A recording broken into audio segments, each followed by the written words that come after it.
नमो बुद्धाय। जय भीम, जय भारत। मैं आपका दोस्त AK टाक और आप देख रहे हो नेटिव साइबर। सावित्री बाई फुले एक समाज सुधारक और शिक्षक थी। उन्होंने महाराष्ट्र में अपने पति ज्योतिबा फुले के साथ मिलकर महिलाओं के अधिकारों को आगे बढ़ाने में महत्वपूर्ण योगदान दिया था।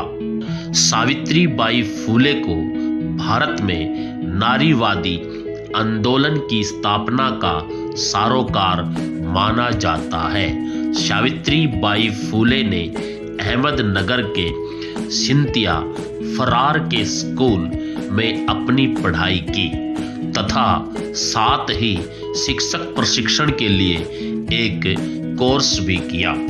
सावित्री बाई फुले का जन्म 3 जनवरी 1831 को महाराष्ट्र के सतारा जिले के नायगांव में हुआ था। इनकी माता का नाम लक्ष्मी और पिता का नाम खंडोजी नेवासे पाटिल था। सावित्री बाई फुले माली समाज से संबंध रखती थी।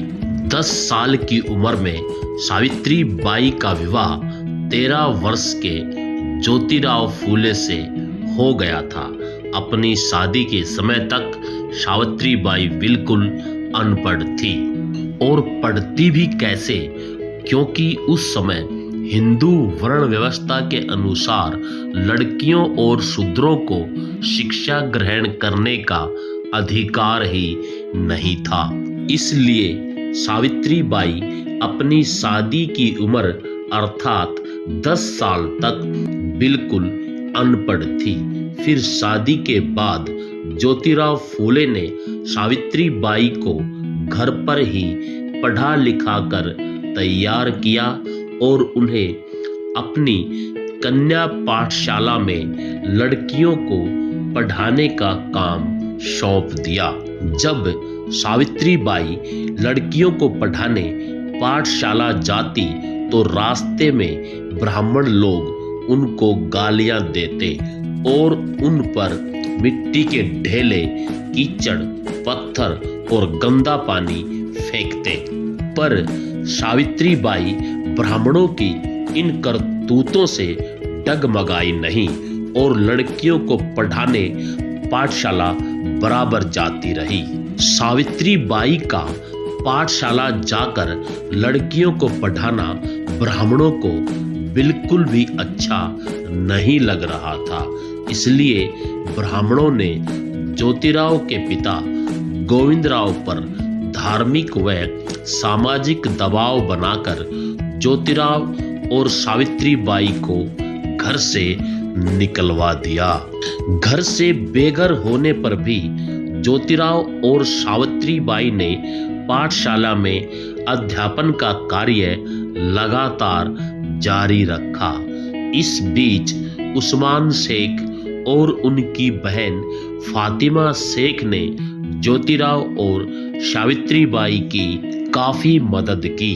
फिर बाद में सावित्री बाई के कहने पर फातिमा शेख भी पढ़ना लिखना सीखकर लड़कियों को पढ़ाने के काम में जुट गई। माना कि इस काम के लिए फातिमा शेख को भी मुस्लिम समाज का आक्रोश झेलना पड़ा, पर फातिमा ने हार नहीं मानी और अपना काम लगातार जारी रखा।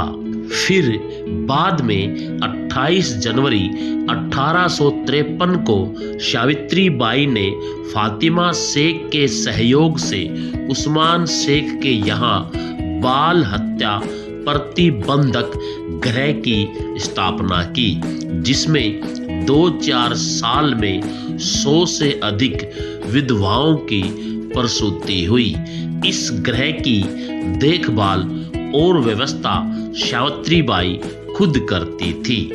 यहाँ आपको ये जानना बहुत ही जरूरी है कि बाल हत्या प्रतिबंधक घर में उन महिलाओं की प्रसूति करवाई जाती थी जो किन्हीं कारणों से पुरुषों की हवस का शिकार होती थी और जिन्हें बाद में समाज द्वारा प्रताड़ित किया जाता था। ज्योतिराव और सावित्री बाई ने शूद्रों, अछूतों और लड़कियों की शिक्षा के लिए 18 स्कूल उस समय खोले थे जब पढ़ने पढ़ाने का काम सिर्फ ब्राह्मणों का था। सावित्री बाई का जीवन बहुत ही मुश्किलों से भरा रहा। भारतीय समाज में फैली जात पात, छुआछूत, सती प्रथा, बाल विवाह और विधवा विवाह जैसी बुराइयों के खिलाफ आवाज उठाने के लिए उनको एक बड़े वर्ग का काफी विरोध झेलना पड़ा। गांव के कुएं से अछूतों को पानी भरना मना था।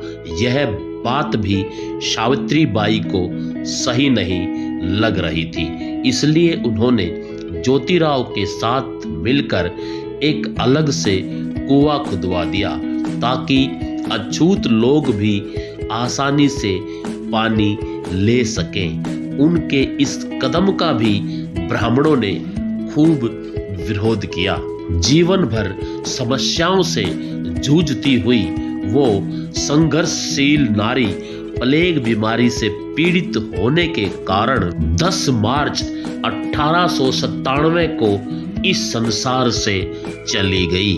उनका बलिदान शूद्रों, अछूतों और महिलाओं को हमेशा याद रखना चाहिए। ये भारत भूमि हमेशा उस महान विभूति की ऋणी रहेगी। आज के लिए इतना ही। नमो बुद्धाय। जय भीम, जय भारत।